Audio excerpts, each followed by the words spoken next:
Sometime last week, stagehands Jacques and Francois had this conversation in the backstage lounge.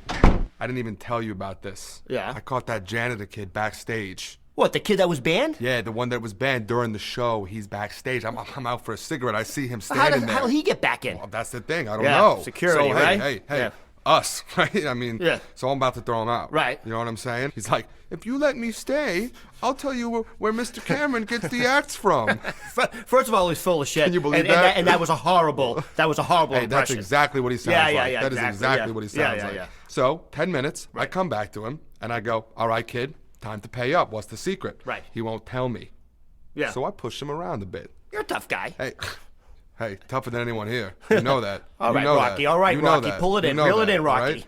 But get this. Yeah. He goes, even Mr. Cameron doesn't know. I can't tell you. I'm like, really, kid? Mr. Cameron doesn't know where he gets his own acts from?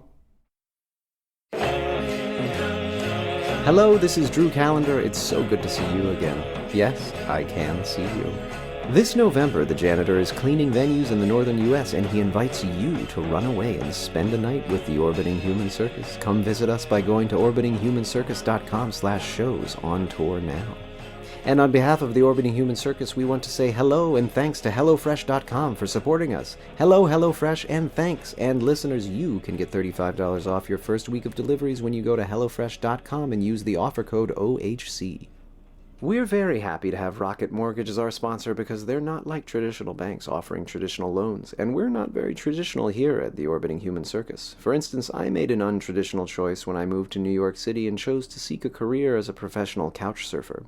For all you couch surfers out there, you know how hard it can be to apply for a bank loan when you don't have a traditional job or your own address. But Rocket Mortgage makes it easy by bringing the entire process online. You can share bank statements and pay stubs at the press of a button on your phone or tablet and get approved for a custom mortgage in minutes. You don't have to lug all those boxes of old paperwork around with you because, let's face it, when you're a couch surfer, you have to travel light. You can do it all from the comfort and convenience of someone else's couch. So if you're looking to refinance your mortgage or buy a home, go check out Rocket Mortgage today at quickenloans.com/OHC. That's OHC for Orbiting Human Circus. Equal housing lender licensed in all 50 states. NMLS consumeraccess.org number 3030. And now, please sit back and enjoy episode 3. Broadcasting from the top of the Eiffel Tower, the Orbiting Human Circus of the Air. The orchestral starts us off with its version of Wagner's Put No Pork in My Pork Pie Hat, featuring North, the incredible singing saw.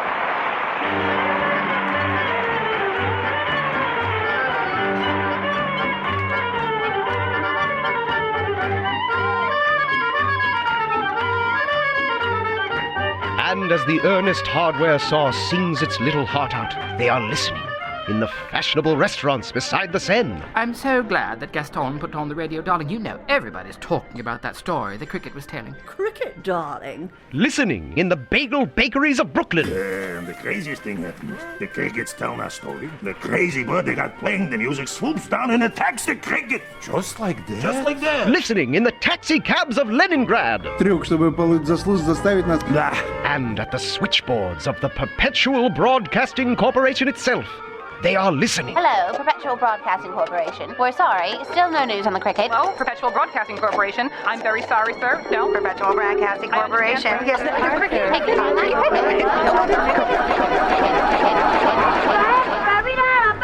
Yet beside the stage we see our host John Cameron in the final throes of exhaustion, and the janitor himself standing despondently beside him. And what's this? In the janitor's hands, a cricket-sized casket, carefully made out of toothpicks lined with cotton balls? But what's happened? We take you back to 4 a.m. this morning. The janitor wanders the empty passageways of the Eiffel Tower, desperately in search of the cricket. Oh, please, cricket, where are you? Cricket. Suddenly he hears footsteps. And bumps into host John Cameron, who, his normally immaculate suit dirty and crumpled, staggers dangerously close to the tower's outer railing.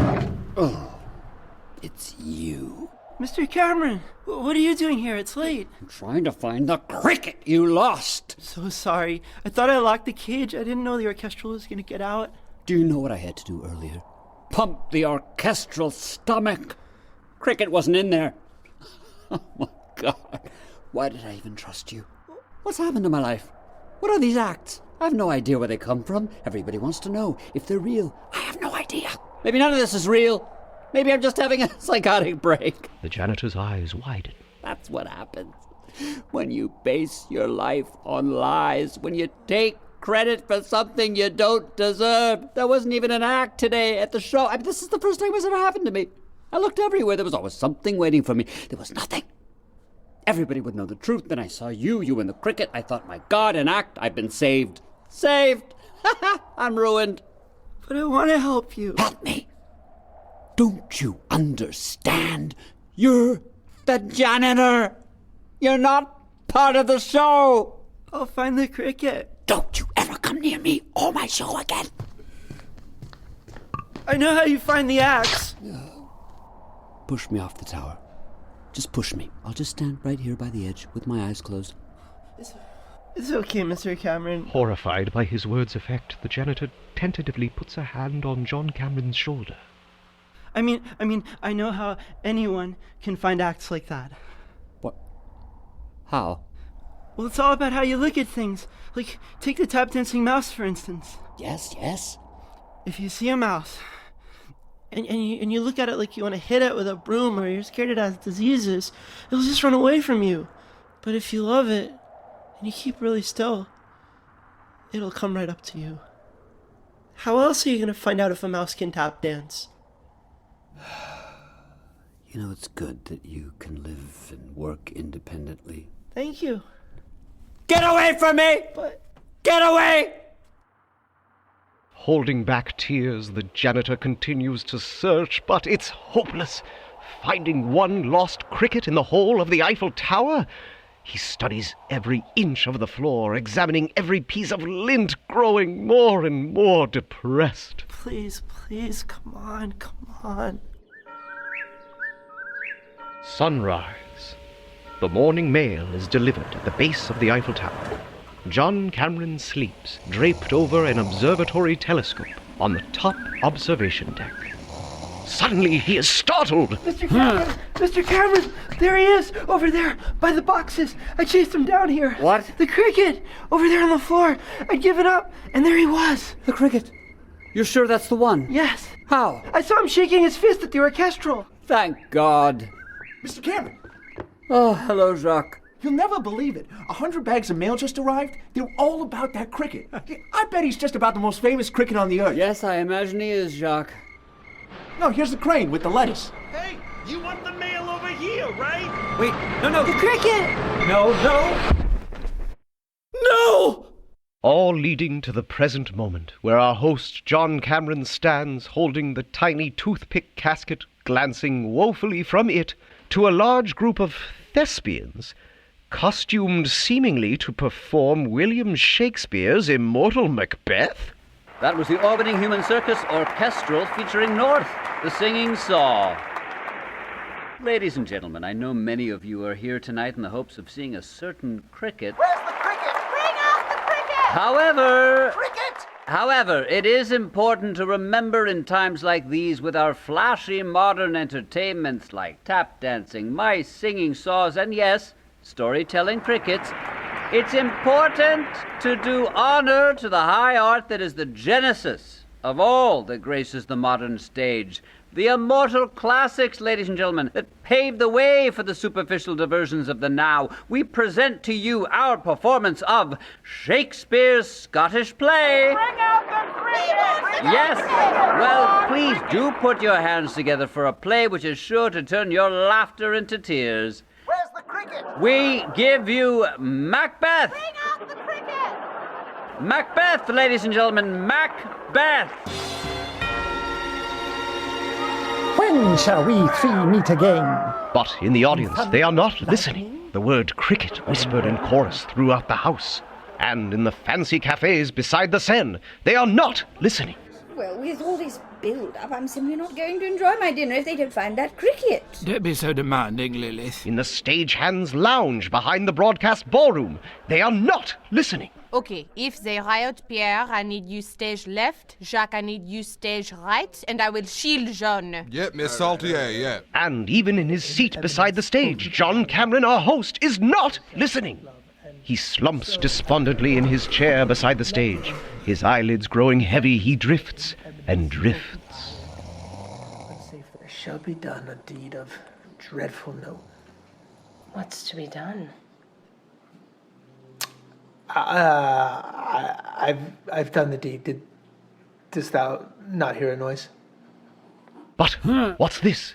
Like the Doberman pinscher of showmanship he is, John snaps to attention. What was Lady Macbeth saying? These parts full of pastries are greedy, greedy, greedy. And why was she straddling a mechanical bull?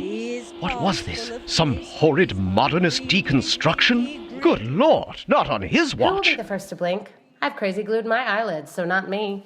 Because I've crazy glued my eyelids. I crazy glued my eyelids. Woo! Blink like a sheep. And hang twixt my But why was Lady Macbeth suddenly being played by his aged and annoying Aunt Kiss the Helga? gravy and wash the preening giraffe from your nostrils. Those aren't the lines.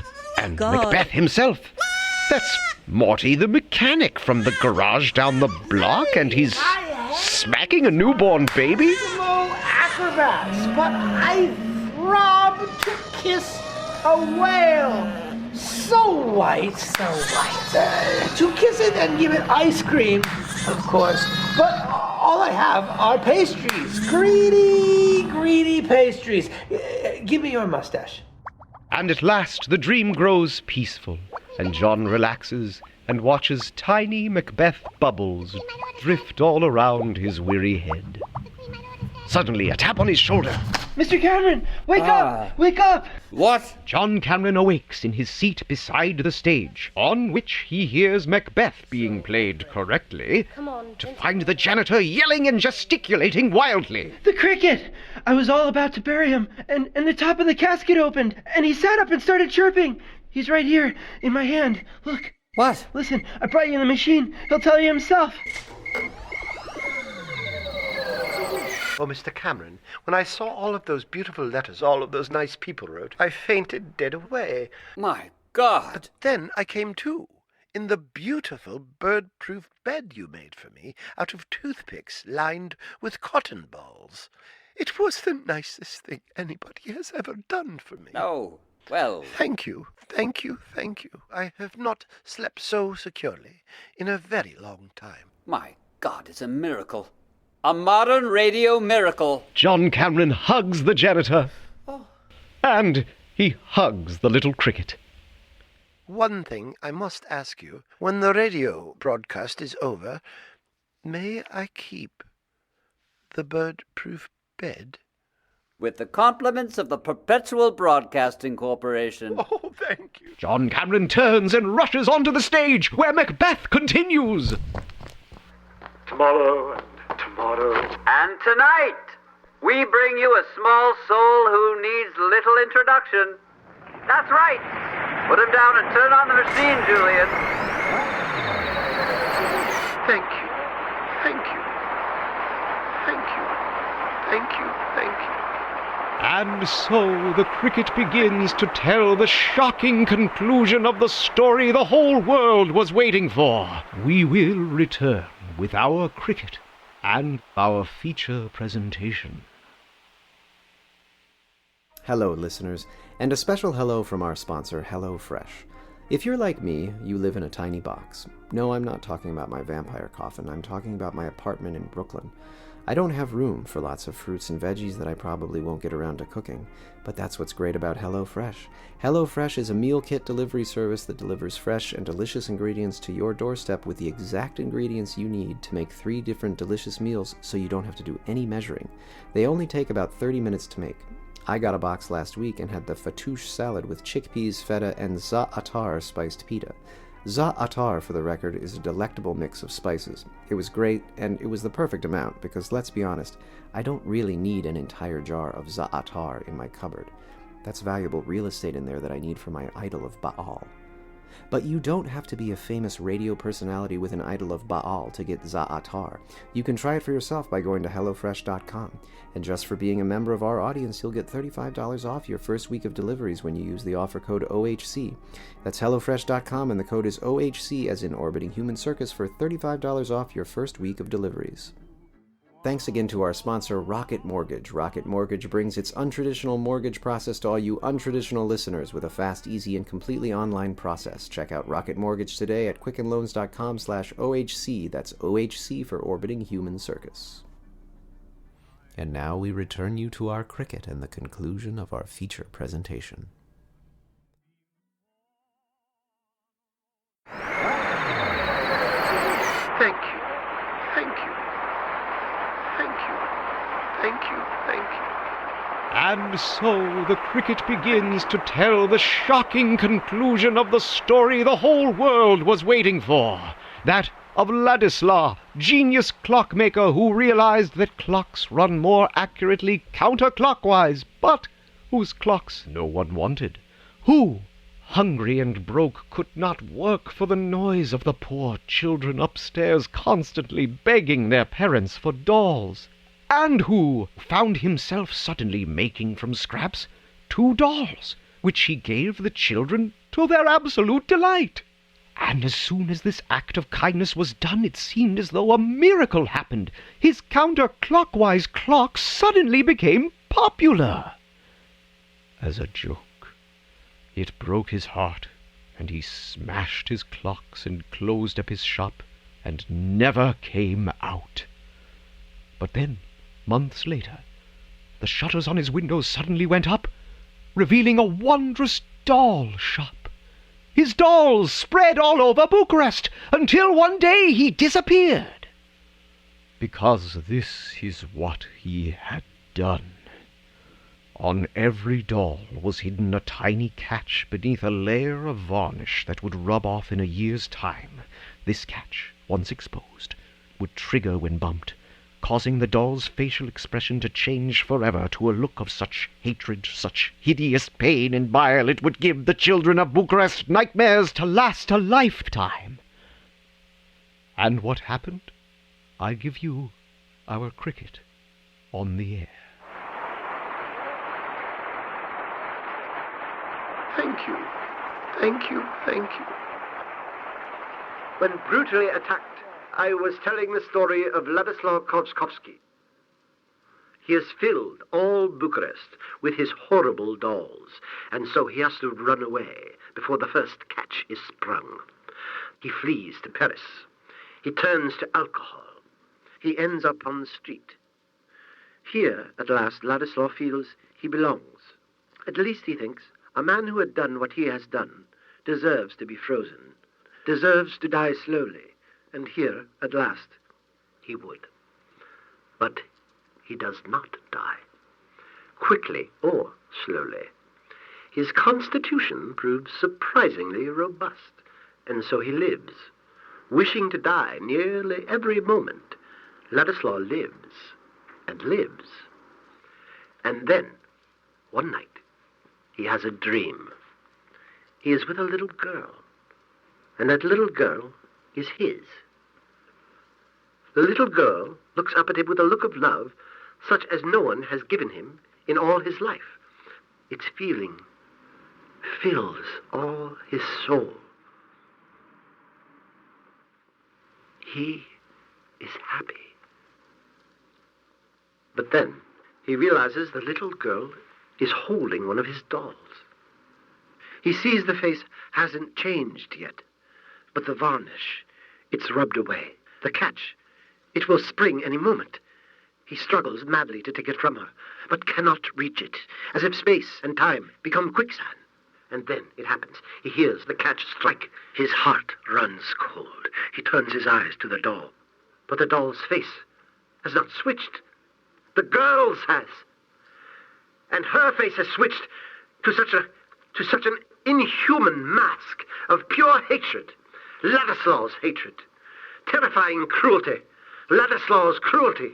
He feels as if everything he has ever loved in the world has been snatched away from him, never to be given back.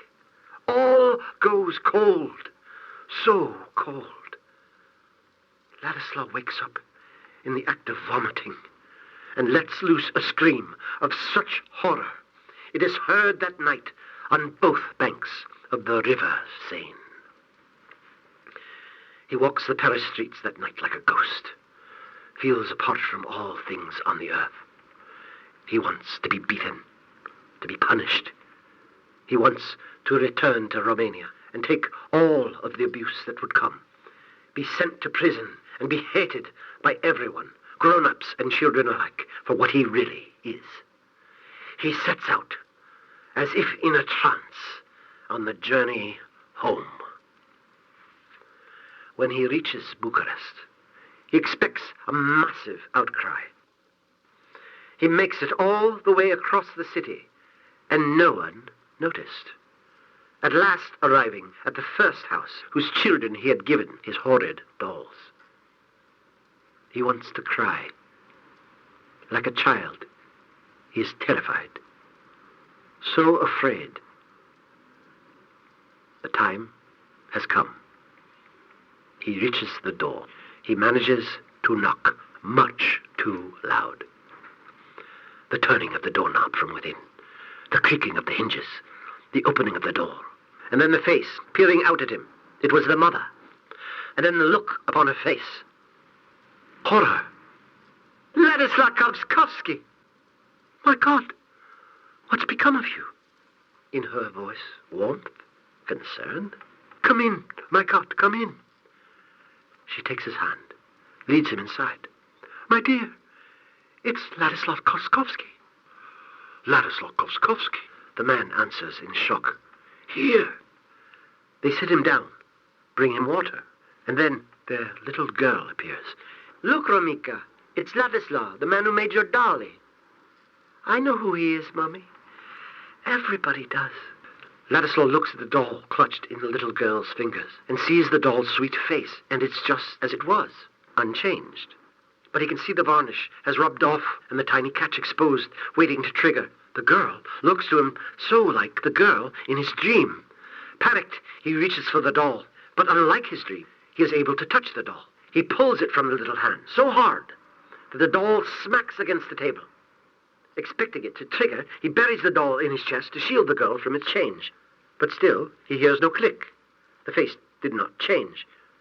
Amazed, he bangs the doll on the floor twice more just to see. Still, it does not open. And as he looked at it, feverishly, madly, he realized this catch would not open, could not open. It was at least a 1/16 of a centimeter too long, too big for its opening. It could never be struck. They give him food and a bath. Ladislaw could barely talk. His mind is swimming. He stumbles out of their house, and he brings himself to the next house. In house after house, he finds the same reaction, the same treatment. The catches had not opened. They'd all been made too long. Each and every last one. In each house, he is given a hero's welcome. The children look at him with reverence, and the parents treat him as an honored member of their family. He finds that in Romania, he is considered a great man. His doll's a national treasure, but one to be played with, to be passed down from generation to generation. It was by this measure that he marked the time of childhood for an entire country. So, what had Ladislaw Kowski done? He had not brought nightmares to the children of Romania. He was a man who, late for an important appointment, loses his keys and searches for them madly, when all the time they were right there in front of his nose. How often in those cases is the appointment not one on which we really wish to go? It is said that in Ladislaw Kowski's time, all children in Romania were his children. His dolls, outliving him in their hundreds. And buried deep inside some gone forever, and smothered by a visage of love, was all the pain and frustration of a man who had been a great failure, hurt and rejected, with no idea at all of the hero he would become. Broadcasting from the top of the Eiffel Tower, the orbiting human circus of the air.